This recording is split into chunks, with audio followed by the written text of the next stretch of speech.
In this section, we're going to talk about several different types of big data analysis frameworks and when to use different types. And then we're going to go in to do a very specific example using Apache Hadoop and talk about the ways of taking advantage of its horizontal processing power across different types of clusters.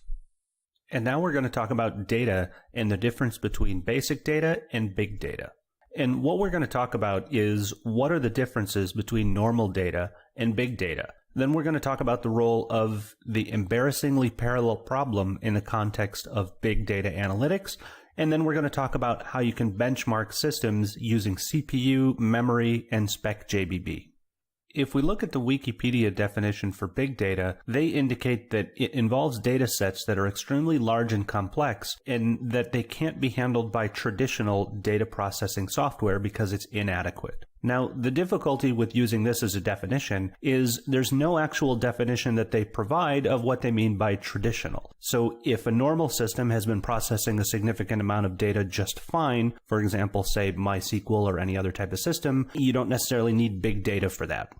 Now, when I go to look at big data frameworks, the questions that I generally ask myself are things like, is the data too big to transfer? For example, if I need to process information such as OpenStreetMaps or data from Facebook. And is the data collected in a frequent or changing cycle? For example, if the data is going to change by the time that I get it, then I need to run my data or my application in some other location closer to the data. And then finally, the last question I tend to ask is the role of, do my steps in processing rely on each other? For example, are they sequential steps that can't be parallelized? And if they can be parallelized, then horizontal scaling frameworks such as Apache Hadoop or Apache Spark are probably a good choice because what you've stumbled on is something that's called an embarrassingly parallel problem.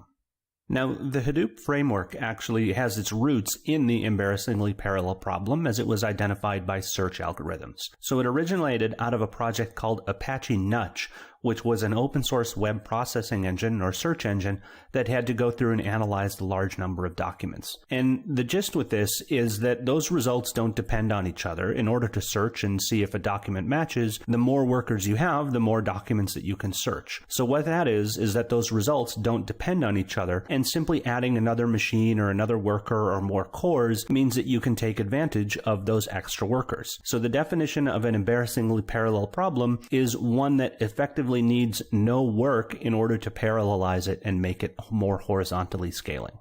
For a large number of tasks, the way that you're able to process them is to simply take an operation, then you take the output of that operation and you feed it into another task, then you take the output of that task and you feed it into another task, and you can repeat this as many times as you want, and then ultimately what you're going to do is to take the result. So this is a typical non-parallel problem where you have sequential actions that ultimately build up to a final action and something that needs to be consolidated and put together in one single location.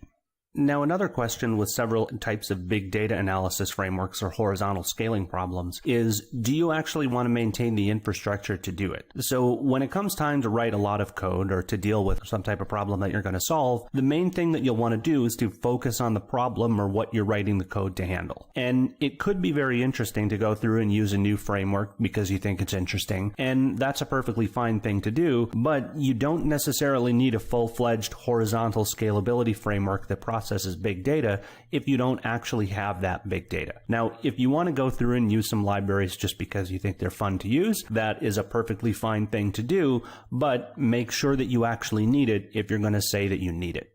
Now, there are a lot of different options for big data processing. You can use something like Apache Hadoop, Apache Storm, Apache Spark.